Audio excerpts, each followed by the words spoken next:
having a guy like Zakai, who obviously means so much to the community, that's right around him since he got here. He himself has this incredible story of being an underdog. All the things that he's gone up, he represents the fan base in so many ways, and how they identified themselves as an underdog, and like all these other schools. And we're, everybody hates us, but we're going to keep going and keep overcoming these things and, winning. I think Zakai represents the University of Tennessee Volunteers better than almost anybody I've ever been around. And so I think him being the one that takes us to the Final Four would be poetic. Oh my gosh, you're getting me fired up. What's up, everybody? I am Will Watkins. This is More Steam. I'm Thomas Warden, and this is More Steam. Let's go. I got all this backwards. I'm so excited for More Watkins. It's all right. I'm actually most excited to talk about how good I am at women's basketball predictions. I was going to say, good right. at playing with it? I wish. No, I am not. I would not be the star player, the ringer that we would want. Yeah, I think, Talisha Cooper and Ruby Whitehorn could probably still give me the win. They're going to wax me on the court. But when it comes to picking games, in the tournament, I've got my women's bracket here in my ESPN. Shout out to you, man. I look back, like once it's all said and done, or even like maybe the beginning of the Final Four, I should have made a women. I've never done it. Not once. Should have. You always highly recommend. So I've missed 3 games so far total. We are in the Sweet 16. And I have missed 3 games total. So there's been what? 48 games total? 48 games, I believe is correct, and I'm 45-3. That's really impressive. And one of them, it's not my fault. I picked with my heart or my eyes. I picked Grand Canyon to win. GCU. Shout out Molly Miller. They what did seed not were win. they? They were 13. That was the big upset I picked. That's I love Molly Miller. You just don't see those. Just got blinded there, so I picked that one. That one didn't happen. I thought Georgia Tech would beat Richmond because they're the Power 4 team. Thought that would be an upset. Didn't get that one. And then Oklahoma State losing to South Dakota State. So I didn't have that upset on my bracket. So that one ruined it. Other than that, though, perfect thus far, which is good news because I have Tennessee. The whole way? No. Oh. But this next one. I got them over Texas. Let's go. We are playing Texas. And so I like our chances there. It was a close game when we played them in the regular season. I think it was 80-76. Close one. Team's playing really well. At Texas. So I feel pretty good about our chances there. The team's playing really well. Ruby Whitehorn, who will be here in a little bit to, for some other content. Yeah. Talisha Cooper, like the whole team's playing really well. I feel good about our chances right now as we're sitting here. I mean, Ohio State's a pretty good team. Yeah. Kind of drubbed them. Kind of. Got them that little handshake line at the end. We got under their skin for sure. This team all year long has been kind of playing with fire. Yep. We've talked about it pretty much the entirety of the season. I mean, you win by a lot.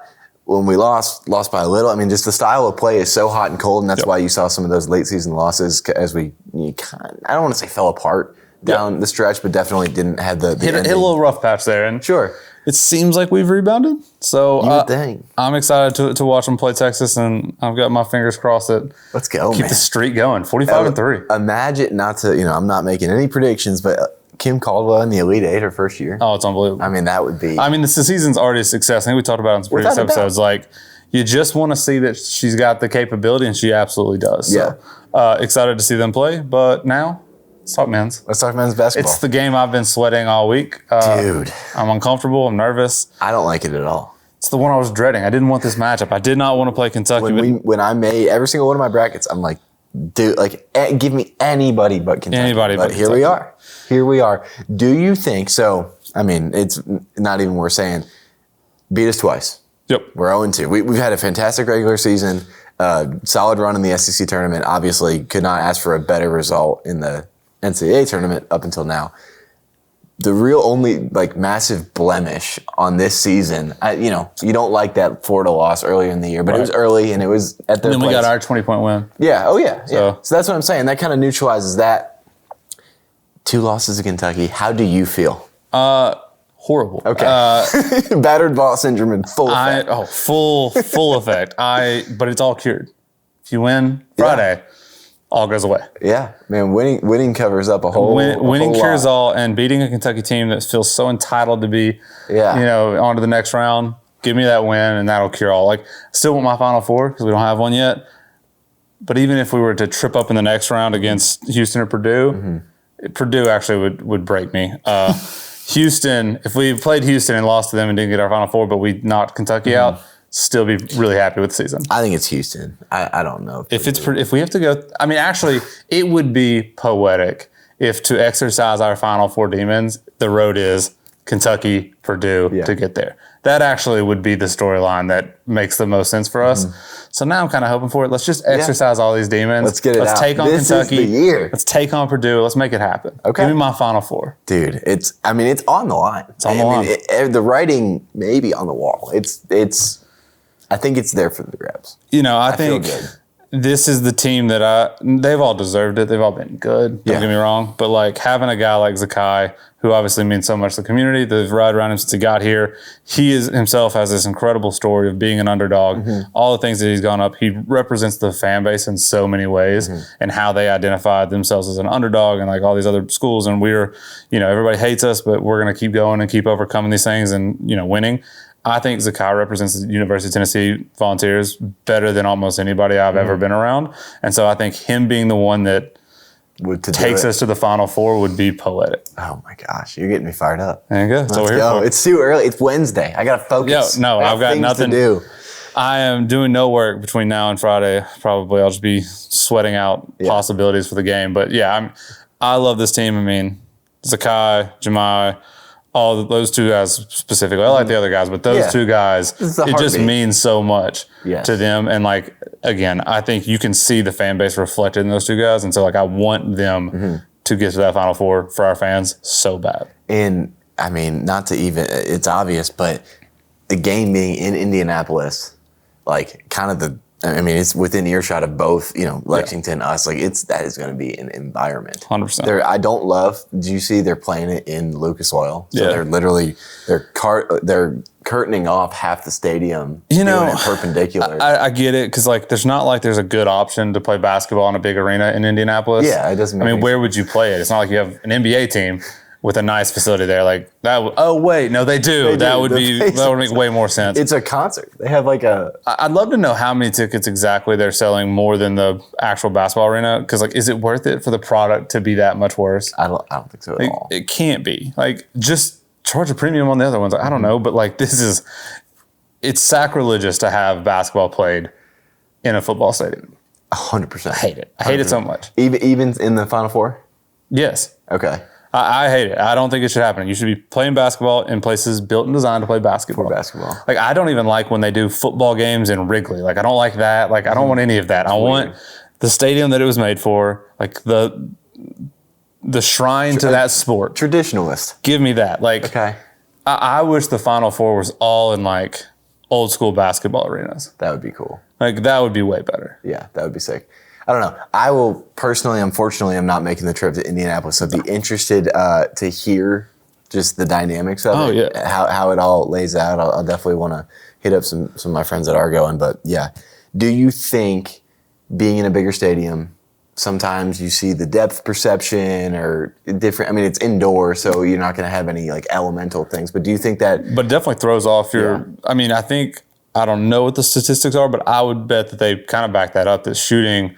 Probably more so in the first half of games. Like if you're going to bet, maybe the first half under is what you're looking at because it takes you a minute to adjust to that new sight lines and like all the different things in the background and the things that you wouldn't normally have to adjust for. I definitely think that plays into it. And so again, shouldn't be played there, but it is. Can't beat that now. But is what it is. I think that gives us an advantage because we're a better defensive team on top of it, and we're not we're not the best shooting team in the world. By no means. I mean, Chaz can be absolutely, but it's not like that's what our bread and butter is. Bread and butter is playing great defense. So I think that gives us an advantage. It's the age-old saying, it's hard to beat a team 3 times. It's tough. It just really is. So I'm cautiously optimistic. As always. I feel like that's our bread and butter. Yeah, that's where I live. Optimism. I might get on here and say we're going to win and Nico's going to throw for 400 yards every game, but I don't feel that by kickoff. I do not. Right. There's a reason we film on Wednesday afternoons. By Saturdays, I'm usually going, I don't know. This is going to be a tough one. What do you think the key to Tennessee winning this week is? I think, I'm just going to echo what you said, is defense, right? I think you got to make shots, obviously, but I think Kentucky is a much more high-octane, faster pace, really shoot from the outside as well. They have a strong post presence, and I expect that to be on full display. But from if you let them rain threes down on you, it's going to be a long day. Oh, 100%. We don't beat really anybody in a shootout. I don't think we're going to beat this team in a shootout, but we're not designed to be in a shootout. So as long as you play just the way you're designed to play, the way we've done it all year, when we've been successful, we are swarming on defense. Yep. Zakai, Jemai Meshach, Felix Okpara is like somewhat underrated in the defensive capabilities he brings to the table.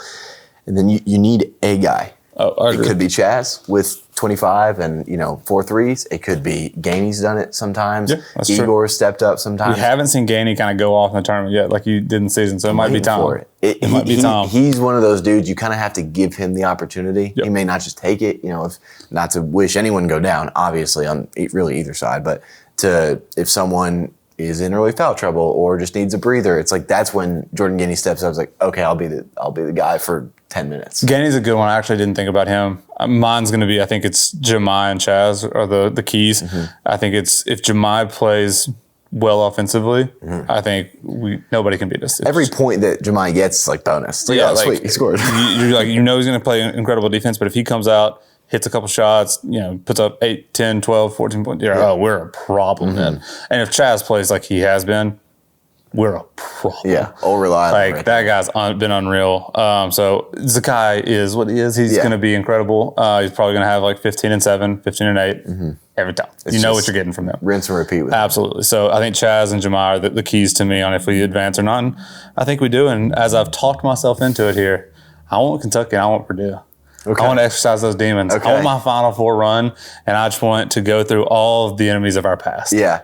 It's like there's the meme of the Reaper with the doors. That's it. That's it. Just keep taking them one by one. Down. One by one. Let's get Florida again too. Give it to me.